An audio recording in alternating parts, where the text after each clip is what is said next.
اس وقت ہمارے ساتھ پنجاب کے مشہور و معروف ذاکر سید سجاد حیدر شاہ شماری سیدہ والے موجود ہیں. ان سے پوچھتے ہیں کہ قائد ملت جعفریہ پاکستان آغا سید حامد علی شاہ موسفی نجفی کی جانب سے جو 25 رجب کو ملک گیر ماتمی احتجاج کی کال دی گئی ہے، اس پر ان کا کیا رائے عمل ہے؟ بسم اللہ الرحمن الرحیم. انما یرید اللہ لیذھب عنکم الرجس اہل البیت ویطہرکم تطہیرا. اللہم صلی علی محمد وآل محمد.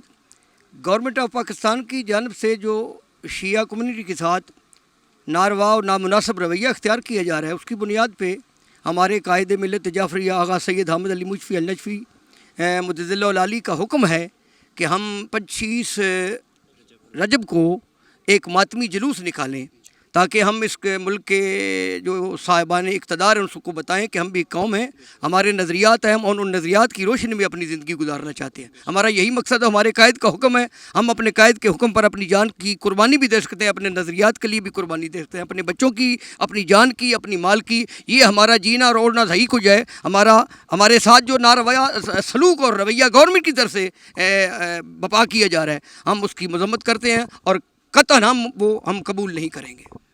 ہم نے دیکھا ہے کہ ذاکرین پر پابندیاں لگائی جا رہی ہیں، بالخصوص نوحوں پر پابندیاں لگائی جا رہی ہیں. حال ہی میں ایک نوحہ خان کا نوحہ ریلیز ہوا جس کو حکومت پاکستان نے بین کر دیا. نوحوں پر پابندیاں لگائی جا رہی ہیں، ماتمی عزاداروں کو شیڈول 4 میں شامل کیا جا رہا ہے، ذاکرین پر ناروا پابندیاں لگائی جا رہی ہیں. اس حوالے سے بھی قائد ملت نے جو احتجاج کی کال دی گئی ہے، اس حوالے سے آپ کیا کہیں؟ جی، وہ ہمارے ساتھ میں خود بھی ذاکر ہوں اور ہمارے ساتھ ہمارے دوستوں کے ساتھ جو یہ پابندیاں اور 4 شیڈول والا جو یہ رویہ اختیار کیا جا رہا ہے وہ بالکل ہم قبول نہیں کریں گے. یہ جو کچھ لفظ جو ہیں ان کو یہ لعنت کرتے ہیں. لعنت تو قرآن میں اللہ نے کی ہے، لعنت اللہ علی الکاذبین. ہم جھوٹوں پہ لعنت کرتے ہیں. جو اس لعنت سے گھبراتے ہیں مجھے ایسے لگتا ہے وہ خدا نخواستہ جھوٹ ہے تو نہیں ہے.